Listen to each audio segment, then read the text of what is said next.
Bonsoir, bienvenue à l'Atelier Librairie, le livre voyageur animé par Fabienne Roch et moi-même, Bruno Lalonde. Nous sommes à Montréal le 4 mai 2021. Alors, il ne faut pas dormir, Pierre, j'ai à vous parler à vous. Mais il y aura des oreilles indiscrètes qui recueilleront quelques-unes des paroles élogieuses qui ne manqueront pas de sortir de ma bouche. Il ne faut pas dormir, donc, Pierre. Il y a quelques jours, Fabienne et moi, nous nous amusions, imaginez donc, à dire du bien dans le dos des gens. Voilà une activité, somme toute, assez peu répandue, assez rare, mais auquel on prend plaisir. Et nous pensions à Pierre. Pierre qui est un ami de la librairie. Pierre qui vit dans le quartier et que nous croisons de temps à autre sur la rue ou lorsque nous faisons notre marché. Et Pierre est un homme sans âge, je dirais, intemporel. Ah oui, et donc nous en disions du bien, Fabienne et moi, et il me tardait de le voir apparaître dans la librairie. Tant et si bien que j'ai résisté à la tentation de lui envoyer un email, un courriel, pour lui dire Pierre, venez nous visiter. Nous avons des choses très importantes à vous dire. Nous voulons vous dire ce que nous pensons de vous. Alors, aujourd'hui, je suis allé faire des courses et pendant mon absence, Pierre est venu à la librairie. Et lorsque je l'ai vu, tout de suite, j'ai demandé à Fabienne, alors Fabienne, est-ce que tu lui as dit tout le bien qu'on pensait de lui? Le problème, c'est que Pierre a... Je vais vous en parler de Pierre, n'ayez crainte. C'est que Pierre, je pense, supporte peut-être assez mal les éloges, car il nous a presque empêchés de dire ce qu'on pensait. Et il nous a lui-même couverts de fleurs, en tant et si bien que nous ruisselions de pétales et que nous étions presque en odeur de sainteté, tellement il nous portait au nu. Mais, YouTube est là, donc personne ne va m'interrompre et je pourrai me faire le porte-parole de ce que Fabienne et moi pensons sur lui. D'abord, son look, d'une extrême élégance. Mais en fait, son look va servir d'introduction et je vais conclure par son apparence physique extrêmement soignée, des vêtements colorés qui mettent en valeur son teint, la beauté de son sourire, une sorte de minceur, euh, une minceur sautillante, une minceur agile. Il marche vite, il est d'un pas vif. Il a, il a une allure générale euh, qui inspire confiance. Donc, il est sans âge, il est intemporel. Et lorsque nous le croisons, il nous abreuve de compliments. Personne ne peut ressortir d'une rencontre fut-elle courte, furtive avec Pierre, sans se retrouver plein d'énergie, regaillardi, euh, vif. Tout à coup, la lumière est plus belle, l'éclat de la l'éclat, l'éclat général des choses est plus illuminé et on prend un coup de confiance, une sorte de... Parce que Pierre, il est généreux, il est abondant dans ses paroles. Et il n'y a pas de... Il n'y a pas de malice dans ses propos. Je suis convaincu que tout un chacun qui le croise, on aimerait croire qu'il ne réserve qu'à nous ces paroles si élogieuses, mais on aime penser aussi que par la ville, quand ils croisent les uns et les autres, ils provoquent chez autrui un sentiment d'être rehaussé soudainement de son importance. Alors donc, oui, il a un mot gentil pour chacun. Il se défend d'être gentil, d'ailleurs. Ça, c'est la conclusion avec l'élégance. Il se défend d'être gentil, se jugeant par là sans amitié, que la gentillesse pourrait être un signe de bonasserie, comme on l'entend souvent, voire de sottise peut-être. Nous n'en pensons rien. Nous pensons, à l'instar de cet auteur Emmanuel Jaffelin, dans son éloge de la gentillesse, que la gentillesse, au contraire, est une vertu postmoderne, une vertu révolutionnaire, une morale pratique à portée de main, à portée de bouche, à portée de gestuelle, qu'être gentil coûte peu, mais dont les effets sont énormes. On pourra juger également que la gentillesse n'est pas un signe d'authenticité, mais avoir la muflerie qui envahit l'espace public, avoir les individus qui ne se privent pas de jeter l'anathème sur les uns ou sur les autres, d'éructer des sentences fâcheuses, d'envoyer des jugements en l'emporte-pièce, d'offrir le spectacle permanent du mécontentement. Avoir tous ces râleurs, tous ces individus à la triste cire, ces tristes cires à la triste mine, nous envahir, ces passions tristes, comme disait l'autre, ces gens sans animité, sans capacité à se mettre dans la peau d'autrui. La gentillesse, même si elle est considérée comme une vertu minimale, minuscule, eh bien, quant à nous, c'est une très grande vertu. Et nous allons devoir en déployer beaucoup dans les prochaines années. On retient ceci, les véritables révolutionnaires sont d'une parfaite correction, tant au niveau de l'expression, au niveau du respect d'autrui et dans la manière de s'offrir au monde, dans la manière vestimentaire de s'offrir au monde. Nous l'observions aujourd'hui, Pierre, le pantalon, le veston, petite chemise, des bas même, on lui a demandé de nous montrer ses bas. Un peu ravissement. Alors, que faisait-il, Pierre? C'est un prof de littérature à la retraite. Fin lettré, il va sans dire, comme à peu près tous ceux qui franchissent qui franchissent la porte de cette librairie.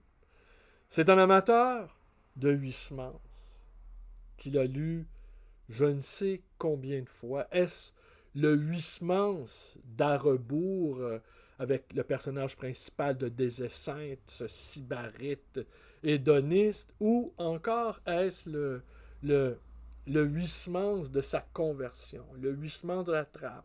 Je pense, si ma mémoire est bonne, il a lu plusieurs fois là-bas. Amateur de Jarry également, de pataphysique, de Kerouac aussi, de grande musique, la musique classique. Weber, me semble-t-il. Cependant, il a lu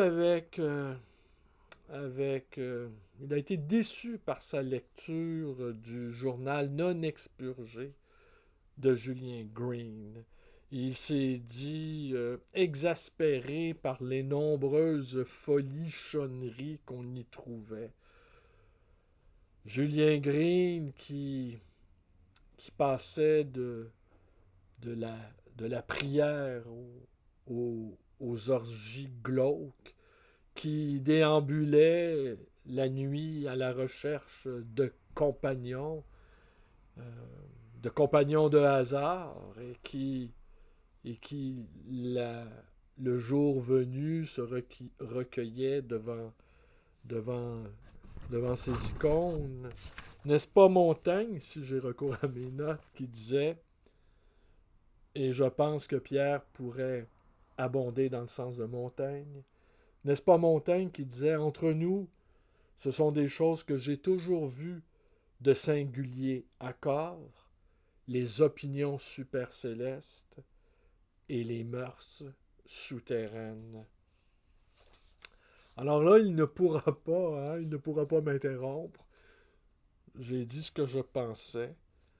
Je note aussi, donc oui, un dernier point, c'est un francophile fini. Il ne supporte pas, ici nous sommes d'une parfaite harmonie, lui et moi, il ne supporte pas qu'on dise du mal de la France. Et si par malheur nous avions à croiser des Québécois qui en disaient du mal, évidemment, ils subiraient nos foudres, ils subiraient notre... On reste très gentil et poli, mais assurément, ils passeraient peut-être... Il passerait peut-être un mauvais quart d'heure. Et quand il nous arrive également d'entendre des Français dire du mal de la France, c'est une prérogative qu'on ne leur conteste pas, mais le bonheur que nous avons à devenir, à s'impatroniser procureur de la France, devant d'autres Français, médusés, est un bonheur sans faille. Et il me confiait lors de son dernier voyage, grand amateur de Gaulle, admirateur du général, que lors de son dernier voyage, il s'est recueilli à colomber les deux églises devant le tombeau du général. Alors Pierre, vous allez mal dormir cette nuit. Alors c'est le titre de cette vidéo. Il ne faut pas dormir, Pierre. Parce qu'il confiait à Fabienne avant que j'arrive cet après-midi qu'il écoutait mes vidéos assez souvent, disons, mais qu'il se laissait bercer par ma voix et qu'il lui arrivait de s'endormir. Je ne savais pas que je pouvais être aussi lignifiant. Je ne savais pas que je pouvais agir comme un somnifère auditif. Mais bon. Alors, un bon prélude à l'amitié. Je vais enchaîner avec autre chose maintenant. Je vais enchaîner avec un drôle de sujet, en fait. Ouais. Il va être question de surréalisme, de Jean Schuster et de Franklin Rosemont, ou si vous préférez en français, Rosemont. Alors donc, c'est quoi? Alors, il a fallu que je farfouille dans ma bibliothèque. J'ai mis, bibliothèque. C'est amoral d'avoir une bibliothèque autant en désordre. Et je me demande, même si elle n'est pas autant en désordre, parce que je me perds dedans. Alors, je me perds tant physiquement qu'intellectuellement dans ma propre bibliothèque. Heureusement, le soir venu, je fais des vidéos, ce qui me permet de raccorder certains fils. Alors donc, Attendez. J'ai quand même pris des petites notes pour pas trop me perdre. Pour pas surtout me tromper dans les dates, n'ayant pas une très bonne mémoire. J'aurais fait un mauvais érudit. Parce que la mémoire, oui, ça peut se développer, mais ça semble être un don naturel. Moi, mon imagination est trop débridée pour conserver des dates, et sans doute même, j'aurais tendance peut-être même à inventer des événements. Alors donc, oui. Ces derniers temps, je réfléchissais, vous voyez, à cette vieille passion que j'ai, concernant André Breton et le surréalisme. André Breton, d'ailleurs, qui était d'une parfaite correction au niveau de la politesse, n'est-ce pas? Et qui était, ma foi, plutôt élégant et assurément ne- n'aurait pas permis aucun écart de langage et ce n'était pas un mufle. Hein. Alors donc, si vous connaissez l'histoire de la fin du surréalisme, c'est que le surréalisme aurait, aurait cessé ses activités lorsque André Breton a nommé Jean Schuster comme exécuteur testamentaire. Breton est mort en 1966 et Schuster a mis fin aux activités du surréalisme en envoyant une lettre au journal Le Monde en octobre 1969. Une lettre à la fois poème qui s'intitulait Le quatrième chant et jugeant que l'aventure historique du surréalisme était terminée et que maintenant il fallait faire place au surréalisme éternel. Alors, mais dès le départ, dès cette mise au tombeau de Jean Schuster, eh bien, il y a des surréalistes qui ont refusé cette mort-là. Ont refusé cette mort-là. Et des groupuscules surréalistes se sont créés.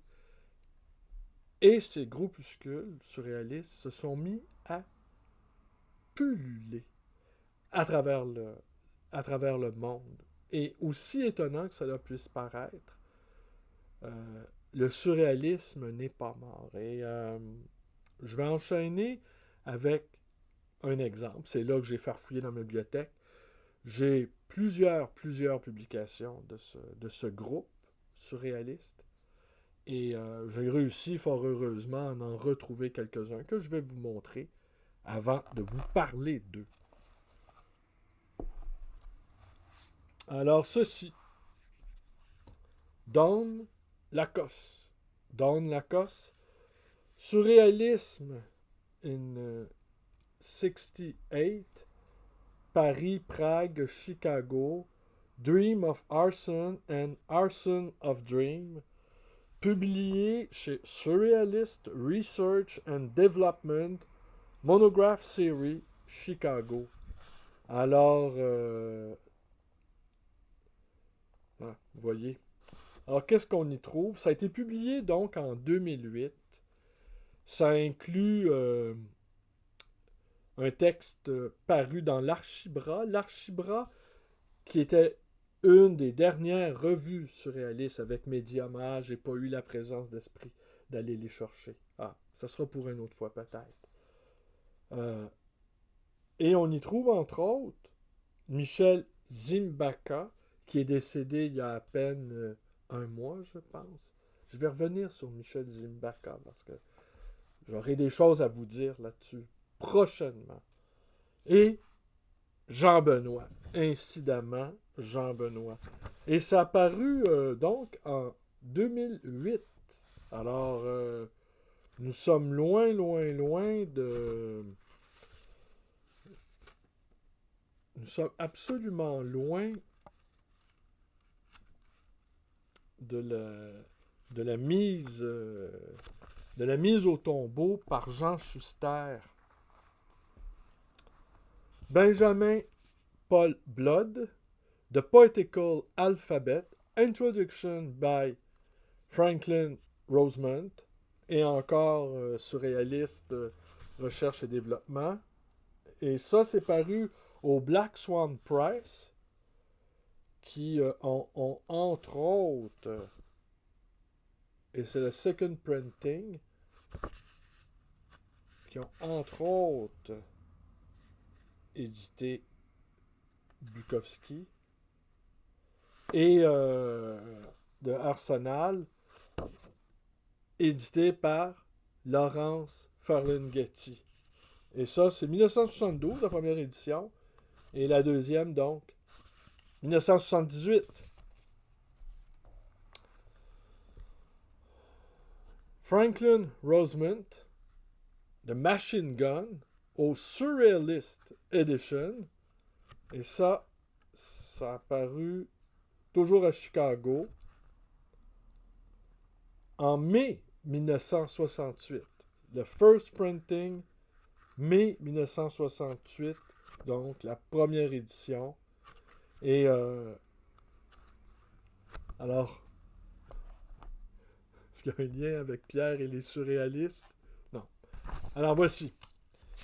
Donc, après je vais revenir avec Jean Schuster. Alors donc, ce groupe des surréalistes, Franklin Rosemont, il est né en... j'ai oublié de le marquer. Il est né en 1943, il est décédé en 2009. Il a fondé le premier groupe surréaliste aux États-Unis. En 1966, il a rencontré André Breton et quelques autres membres du surréalisme. En 1976, il a créé une exposition, une immense exposition surréaliste qui comprenait 150 artistes provenant de 31 pays, ouais, et dont l'exposition s'appelait Marvelous Freedom, Vigilance of Desire. En 1978, Ferlinghetti publie la revue Arsenal et ils ont soutenu les insurgés, les émeutiers de Los Angeles en 1992, lorsque Rodney King avait été passé à tabac par 4 policiers.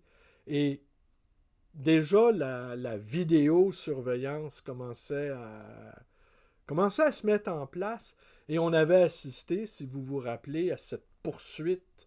Il avait été pourchassé pour excès de vitesse.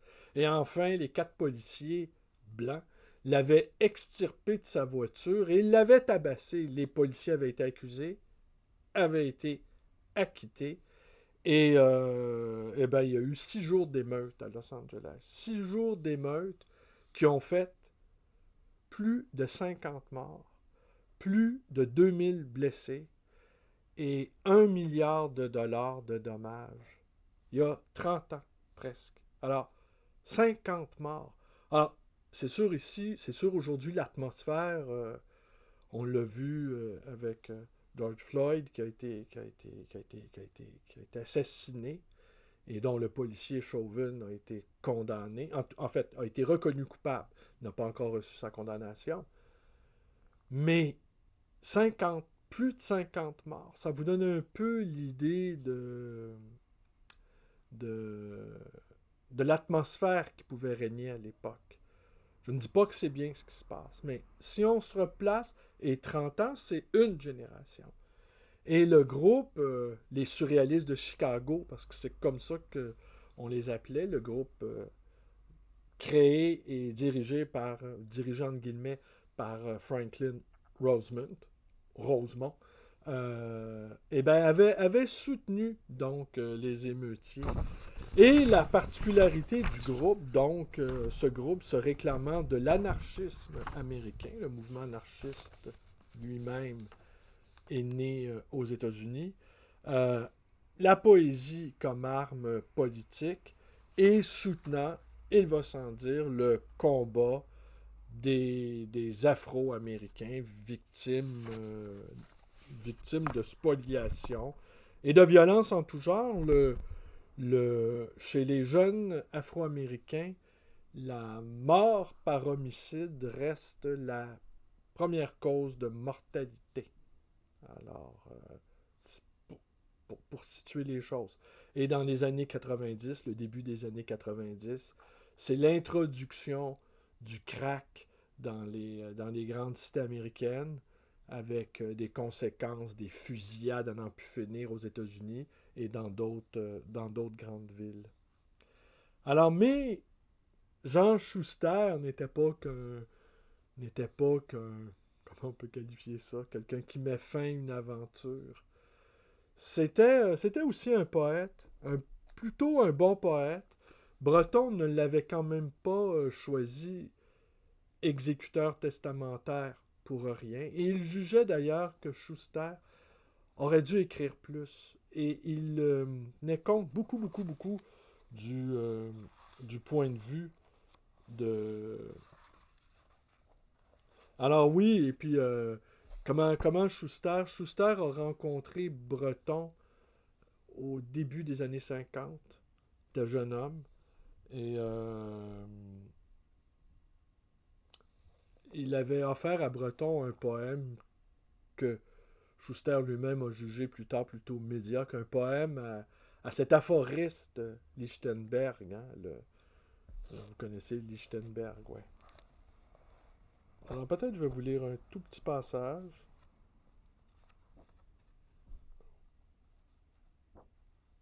Oui, alors oui. Oui, oui, oui. Tenez, je vais vous lire. Je me suis proposé d'être inimitable. J'ai montré ma maîtrise, je n'ai pas dissimulé mes audaces. J'ai rejeté les disciplines communément acceptées. J'en ai inventé d'autres, à mon seul usage. Si chacun peut m'imiter en se rendant inimitable, c'est seulement ma récompense. Je n'ai jamais eu souci de prouver. La poésie n'est pas un métier. L'impatience et l'orgueil gardent son berceau. Je me suis abstenu des platitudes et des évidences. On force les serrures, non les images. Je n'ai pas eu besoin de me proclamer mage et prophète. Je n'ai pas simulé le blasement, le bon sens et la sagesse des nations. J'ai constaté avec satisfaction que mes transports me tenaient à l'écart du troupeau de panurges. Le travail, la peine, connais pas. Je me suis souvenu qu'il était pour l'eau entre la pluie et la source un cheminement facile, indubitable. Je me suis présenté comme la source, produisant naturellement une eau pure. Les vers jaillissent d'emblée. Mes vers rappellent à chaque mot qu'ils sont la négation de la prose. C'est oracle ce que je dis. Chaque vain effort pour réduire leur énigme, pour éviter leur piège, réclame une nouvelle glose. On ne perce pas leur secret. À le vouloir désespérément, on rend plus insondable leur beauté. La poésie échappe à l'insipidité, à la servilité, à la futilité de la prose, ce qui est appréciable. J'ai fait tenir tous les drames de l'amour dans une bulle de savon. Mes vers surprennent immédiatement. Tout les distingue du langage ordinaire, et l'âme s'émerveille que le mot équivoque, que la syllabe longue et trouble, la ramène frémissante dans les bois. À d'autres, le soin de nourrir l'âme d'aliments de première nécessité, qui ne sont pas rares, quoique indispensables à la médiocrité stagnante. J'ai voulu lui imposer des mots luxueux et étranges venus des antipodes ou des abîmes. Je n'ai pas observé le même irrespect dans l'atelier de l'artisan. Mais je n'ai loué ni son labeur ni son ouvrage. J'ai ramassé le copeau pour inventer la courbe, la couleur et la finesse. La dialectique ordonne de telles préséances. Il n'y a pas d'imagination juste ou injuste. On n'invente pas à vide. J'ai recouru au hasard et au filtre. J'ai dédaigné la raison et l'expérience. J'ai changé, pour peu que j'en fusse sollicité, de façon impérieuse, le sens des mots. Les mots me laissent pourtant plus riche qu'ils ne m'ont trouvé. Ils ont accru mes pouvoirs par des rencontres qui restent dans le souvenir. J'ai été assez téméraire pour me glorifier de ma hardiesse et la recommander comme un principe. Mes imprudences furent toujours heureuses. J'en conçois de la fierté. J'ai compté surtout sur les présents du sort, les provoquant sans mesure, pour accentuer la force de mon imagination et la générosité de mon cœur. Je les ai acceptés avec orgueil, me réjouissant encore de ne les devoir qu'à moi-même. J'ai exprimé ce qu'on tenait avant moi pour inexprimable. J'ai le cœur pur. J'ai scandalisé tous les imbéciles, sauf ceux qui dorment du sommeil du juste.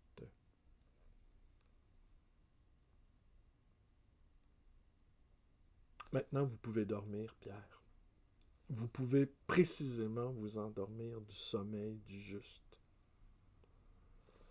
Alors, c'est tiré de Jean Schuster, Une île à 3 coups d'aile. Magnifique poète. Magnifique poète. Bon, on dira ce qu'on voudra. Moi, personnellement, j'apprécie plutôt que les poètes euh, rejoignent dans leurs mots, dans leurs couleurs, rejoignent l'insurrection nécessaire parfois. Je les apprécie quand ils se font compagnons d'armes, quand ils cisèlent leurs mots, tels des armes miraculeuses, disait le No Word fondamental. J'apprécie que des poètes existent en ce monde. J'apprécie qu'ils se réunissent. J'apprécie même qu'ils mettent au fronton de leurs écoles des appellations qui peuvent même finir en is. Pour moi, ça n'a pas d'importance. Les poètes doivent être présents dans la cité. Pas que dans les recueils de poésie, pas que dans les festivals. Ils doivent être partout. Se glisser dans les lieux les plus inattendus. Et j'aurais tendance à dire, on les reconnaîtra par leur élégance vestimentaire, par leur langage châtié, et par cette politesse des princes et cette invraisemblable gentillesse qui est l'apanage ultime des véritables révolutionnaires. À demain. Bonne nuit. Bonne nuit, Pierre.